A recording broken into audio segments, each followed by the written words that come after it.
And now we come to the time deserving.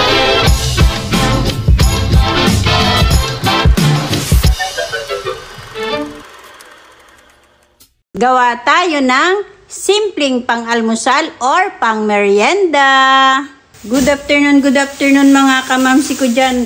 Katerika ng araw dito sa amin. As in, napakainit. Meron ako ditong 4 na piraso na Francis or walang palaman. Pwede rin kayong gumamit ng pandesal. 4 na piraso po ito. So, gawin natin siyang pang-snack natin. Medyo matigas na mga kamamsi. So, gamit ang ating kutsilyo. Slicein natin yan. Hatiin natin. Mainit din po ba dyan sa inyo mga kamamsi? Dito, grabe. Nandito ako sa Mindanao ngayon. Grabe. Napakainit dito sa amin. As in, sumasakit yung ulo mo sa sobrang init.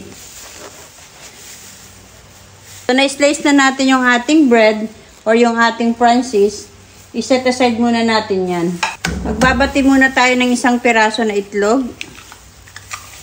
Budbura natin ng konting pamintang durog. Konting asin. At batihin natin. Kayo na po ang mag-adjust sa inyong itlog mga kamamsi. If marami ang lulutuin ninyo, syempre i-adjust nyo yung itlog. Pagkukulangin. Isa lang muna ang binati ko para hindi naman masayang.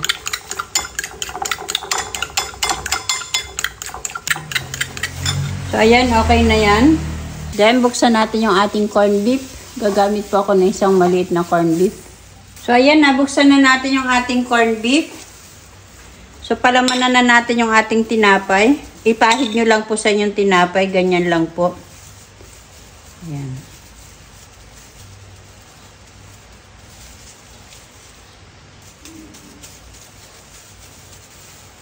So, ayan, okay na yan mga kamamsi. Napalamanan na natin yung ating tinapay. So, isa't aside po muna natin yan at magsasalang na po ako ng kawali. Bigyan natin siya ng oil.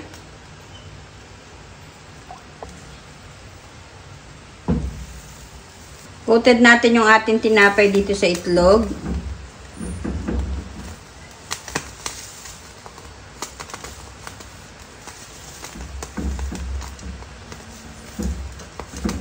Habang tayo nagpapainit ng kawali na may oil, lagay na po natin yung ating tinapay dun sa ating itlog.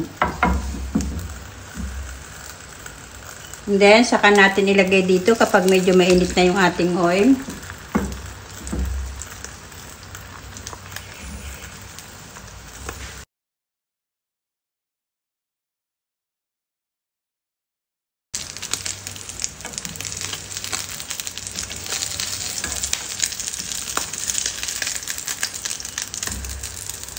Galin na natin.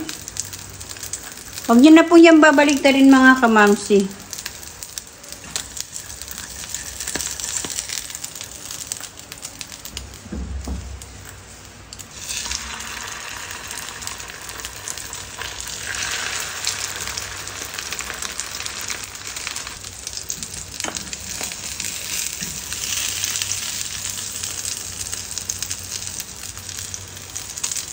Mas masarap kapag i-crispy nyo siya mga kamamsi ganito. Ipapakita ko sa inyo mamaya. So, eto na yung pinaka-outcome ng ating ginawa mga kamamsi. Napaka-simpleng recipe as long as meron kayong corned beef, itlog at saka tinapay.